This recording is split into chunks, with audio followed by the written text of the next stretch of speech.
On the surface, Shadow Hearts is a pretty bare-bones RPG. It follows a standard formula: random battles, unique characters to build, towns to shop at, and a good versus evil story. But what separates it from RPGs, however, is its canvas. For starters, Shadow Hearts takes place in the real world. You will spend a lot of time in major cities like Shanghai and Prague to accomplish your goals. The game's nuances help set it apart from other RPGs, and there's enough to provide a learning curve without confusing players. The most obvious and best element that Shadow Hearts uses would be the Judgment Ring. It is used for combat first and foremost, but it comes into play much more than that. The Judgment Ring tests your timing and precision. As a dial rotates around the ring, you must hit the button while the dial quickly passes over a highlighted area. In combat, it is used for every single action you do, other than defending. Outside of combat, it is used to get discounts at stores, win items in the lottery, and perform actions to advance the story. The Judgment Ring is not the sole reason I recommend Shadow Hearts, however, but it is definitely the game's most unique and tantalizing gameplay element. It turns what would otherwise be another run-of-the-mill turn-based fighting system into an exciting risk versus reward. Another aspect that makes battles even more enjoyable is the sanity system. Each of your characters all have a pool of sanity points, and after every turn you'll lose 1 point. If it reaches 0, your character will go berserk and perform random actions until some SP is recovered. Shadow Hearts is an excellent length for an RPG. With plenty of optional content to help pad out the adventure, there are also lots of one-time opportunities that are gone forever if you don't seek them out at the right time. Shadow Hearts is hands down one of the best RPGs on the PlayStation 2, and it now goes for about $120 if you were looking to get your hands on it. Back in the day, there was a virtual monsoon of monster racing games. From J-Cocoon to Digimon World and Pokemon, players were literally spoiled for choice. The framework for the Monster Rancher series that was laid by the first two games got a big shake-up as it entered into the next generation of consoles. Monster Rancher 3 hinted towards changes in the series, which of course is needed for longevity. Nevertheless, the game was still good, even if it didn't have all of the magic of the second game. The fourth iteration further pushed the bar and introduced many new systems that might have alienated some longtime fans, but in my eyes it helped the game, and as a result, as not being afraid to take chances was all the better for it. And just what is this new and hopefully wonderful element I'm talking about? In past games you could only raise one monster at a time. However, here in number 4 you can raise up to 5. Because of this new element, it means that everything is multiplied fourfold from the old formula. Instead of choosing what to train from week to week, you simply set schedules around different exercises and the usage of training gadgets. One of the bigger additions is adventures. Instead of using your weekend to go to a tournament or into town to stock up on potatoes because you're a cheap bastard, you can now journey into the depths of caves, jungles, and other sites to find new items and level up your monster's adventure level. You see, in previous games, if you wanted your monsters to learn new techniques or skills, you would have to send them to a monster bootcamp of sorts, though in 3 it just depended on the items you would find. Instead of using the system in number 4, what they have in place is the adventure level. If it goes up from experience you gain in random battles you encounter whilst adventuring, then you have a chance to obtain a new skill or trait. Overall though, it never reaches the highs of the first 2 Monster Rancher games for me, but it does offer an enjoyable take on the classic franchise, which can be enjoyed by all ages. It now goes for about $120 for anyone that wants to pick up a copy.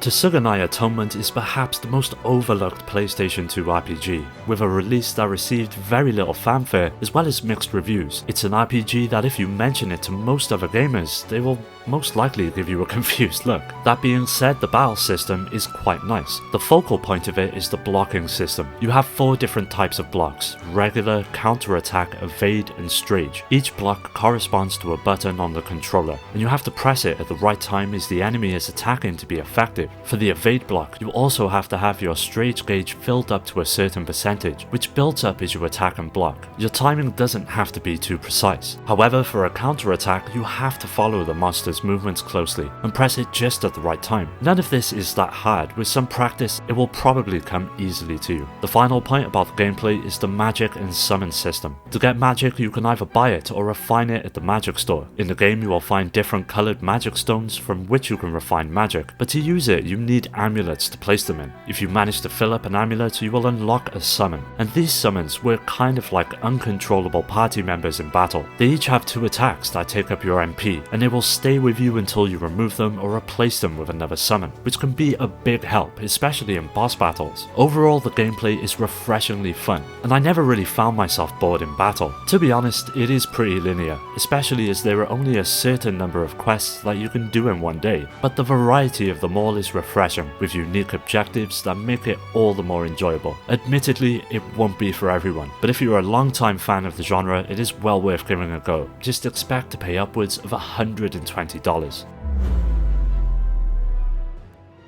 After a somewhat mixed reception to the first game in 2004, Drakengard 2 set out to fix many of the issues that people had with it, and for the most part it succeeds, with only a few aspects holding it back from greatness. While definitely not as disturbing or original as the first Drakengard, Drakengard 2's story is very well thought out, but has more of a light-hearted feeling than the first. Now, many people had issues with the gameplay in the original. While I enjoyed it for the most part, I do agree that it did become quite repetitive after a while. For the most part, the sequel has corrected all of this. Ground combat is far more interesting and polished than it was in the original. Aerial combat with the dragon is relatively the same, although it has been slightly altered. On the other hand, dragon combat for fighting ground units has been left pretty much the same, besides a few new additions to make it more interesting. In the original game, the dragon did have a special attack it could do to literally burn all of the enemies on the ground to ash. This time around, it has many different abilities. These attacks are also accompanied with some pretty cool animations of the dragon as well, but the star of the show has to be the spectacular boss battles, some of which are extremely challenging, but they are very well thought out and add an enormous boost to the gameplay's overall appeal. Some of them even play out in a puzzle type manner, where you need to figure out what you need to do in order to defeat the boss, which adds some great experiences the first time you encounter them. With it being an RPG, you can expect to be leveling up and acquiring new items, skills and equipment as you work through the adventure, with the sense of progression being constant. You'll always feel like you're accomplishing something, no matter how small, and it's one of the main reasons why Drakengard 2 succeeds much better than the original did. When it comes to presentation, it is definitely an improvement. If you never got round to playing it back in the day and are a fan of the genre, this one is well worth giving a go. Just be prepared to pay up to $125 to do so.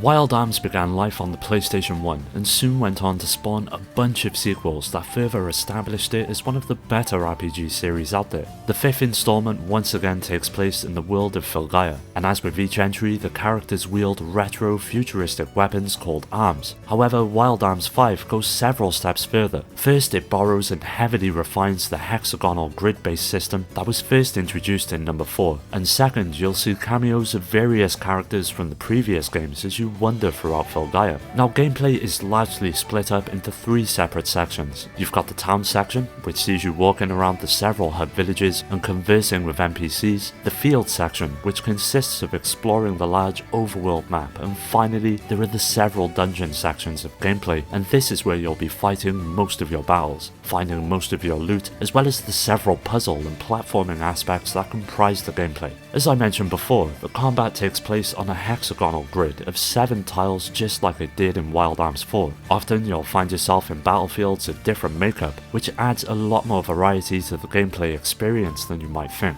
Each turn allows your party members to attack or move an attack. You can also defend and reload the bullets in a character's arm by defending. Of course, there are many other elements to the gameplay: spells, summons, vehicles, character customization, and modifications, but to be honest, I don't see much of a need to go into it, as it's incredibly deep, and I could easily spend a whole video on it myself. Wild Arms 5 takes all of the greatness of past entries and bundles them all together to make a perfect fit. It is so much fun exploring this version of the world, and the combat, which can be turned off if you defeat a certain challenging boss, is the most exciting in the series. Everything just works in number 5. There's no fancy gimmicks, no out of place content anywhere to be found. It just does everything you want an RPG to do, nothing more, nothing less. Although certainly the long-time fans of the Wild Arms series will get more enjoyment out of the slew of cameos and references to previous games, newcomers are certainly not left out. If you're a fan of RPGs in general, I recommend grabbing this game,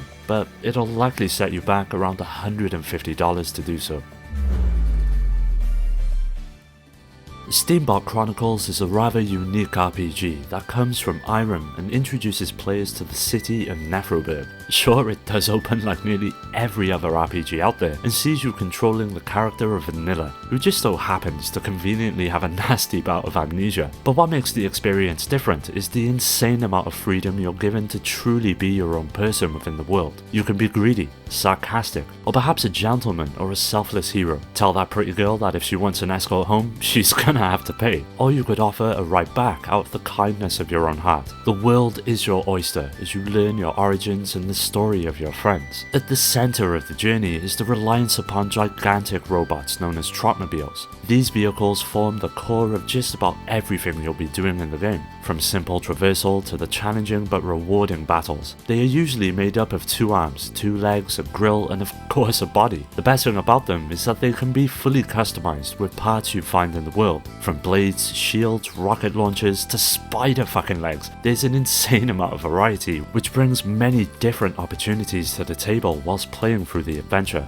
Steambot Chronicles is not only about battling though. There are several aspects that make up the gameplay, such as musical sections, which sees the player performing concerts to earn money. These parts play out like a rhythm game and offer a nice change of pace from the usual gameplay. Complementing all of this is the insane amount of side quests present within the game. Of course, no RPG wouldn't be complete without extensive customization, and thankfully Steambot Chronicles more than delivers. From haircuts to full-on outfits, there are many ways for the player to express themselves within the game. There's a lot of replay value in Steambot Chronicles. I highly recommend this RPG, but it does go for about $160.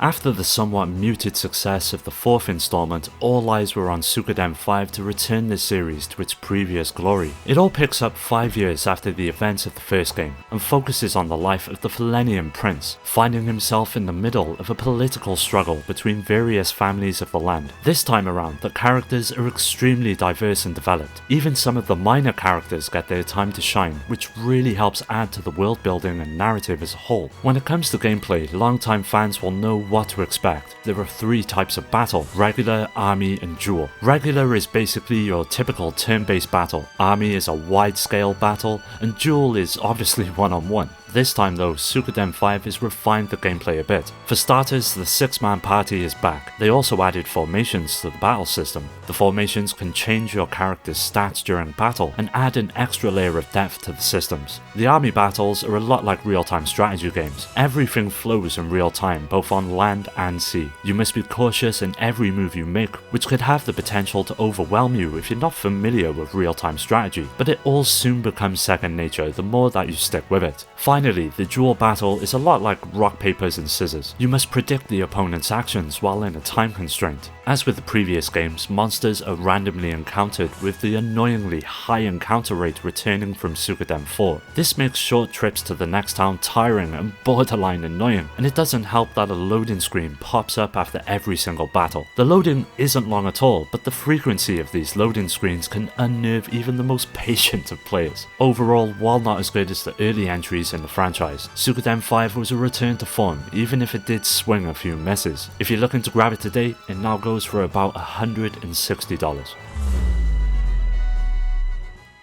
If Shin Megami Tensei Devil Summoner Raido Kazunoho vs the Soulless Army is winning any awards, it's not in the title department. Try saying it 5 times fast, I dare you. For those who are new to Megami Tensei, this game is a different beast than the rest of the series. While the other entries span different genres ranging from standard turn-based to tactical, the Raido titles are action RPGs. The game takes place over 12 chapters. In each one you'll be going from place to place searching for leads and following up on them. It's not as cryptic as you're led to believe, as your partner, a supernatural black cat named Gotu, usually does a fine job of letting you know where to go next. This will often lead you to the world map, or rather the capital map. When you get into a random encounter, you're taken to a small isometric arena and left to fight the demons that appear. Your loadout is comprised of a katana and a gun. The katana can do a few moves, all done with the square button. You have a standard 3-hit combo, each slice doing roughly twice the damage of the one before it, with the final slice often temporarily stunning the enemy. You have a spin slash, which does damage roughly equal to the last slice in the combo. And finally, you have a thrust, which can be done by pressing square while simultaneously slamming a direction on the joystick. Each demon comes from various mythologies around the world, ranging from small things such as poltergeists up to godly or angelic figures like Thor. Each one has an elemental weakness to exploit, which can be done by either using Raidu's gun or having your own demon use an elemental skill. Speaking of demons, each of them have an order, which is sort of like a job class or family. Each order can have various effects on objects and people in towns and dungeons. For example, Pagan Order demons can read people's minds, allowing you to gather more information from them. Vault Order demons can inspect an area for unseen items or plot leads. There's a serious amount of depth to this game, which quickly made it one of my favourites in the series. Look to pay up to $170 if you want to grab it these days though.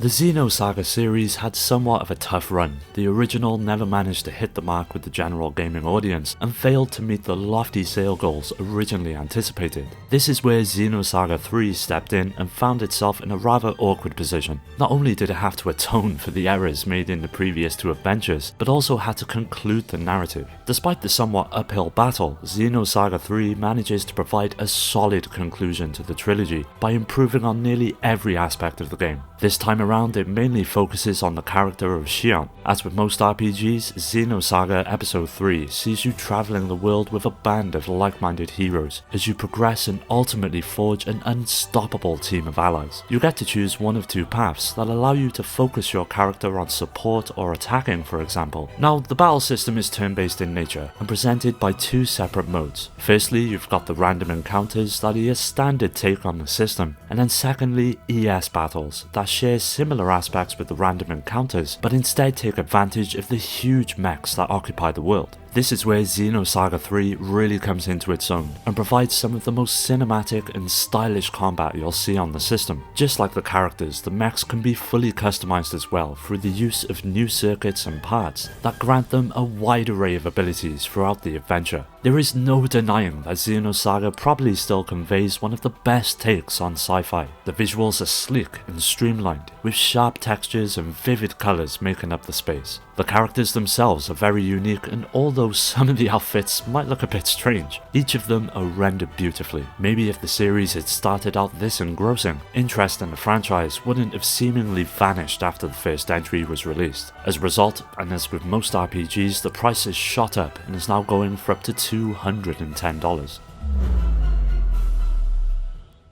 Hack Quarantine serves as the fourth part in the long-running adventure that began in 2002 with Hack Infection. Much like the previous games, the story introduces players once again to the world, a massive in-game MMO occupied by millions of players which has surged to become the most popular pastime. However, unusual things happen in the world. There's a number of players who end up in a coma in the real world because of certain events that happen in the game. These events prompt Kite and his friends to set out and get to the bottom of the mystery by searching the depths of the world to find an answer. When it comes to gameplay, Hack Quarantine is a bit of a mixed bag. The general exploration is actually quite well done, with plenty of locations and NPCs to come across that help flesh out the world and events that take place within it. But combat is another story. RPGs live or die by their battle system, and while Hack Quarantines isn't necessarily bad, it's just incredibly repetitive, which may turn some players off. As you would expect, leveling up and progression plays a huge role in the game, but with a bit of a twist. Kite possesses an ability known as Data Drain, which allows him to transform enemies into rare items upon their death. Of course, there's a side effect to overusing it, that sees Kite's level of infection increase, which can then be leveled by taking out enemies without using the Data Drain. Many of the game's best items that will help your overall proficiency in the world can only be obtained by using this mechanic,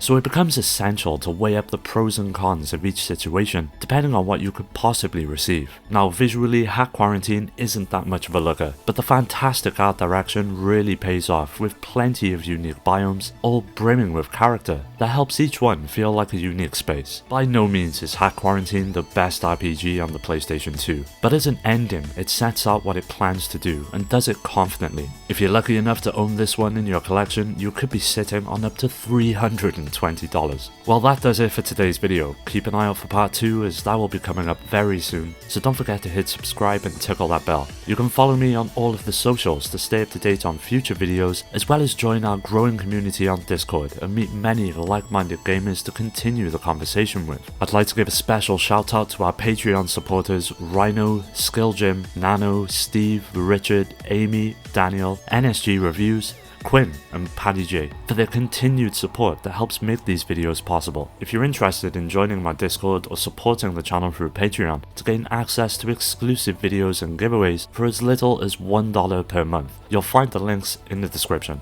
As always, thanks for taking the time to watch the video. I'll catch you next time.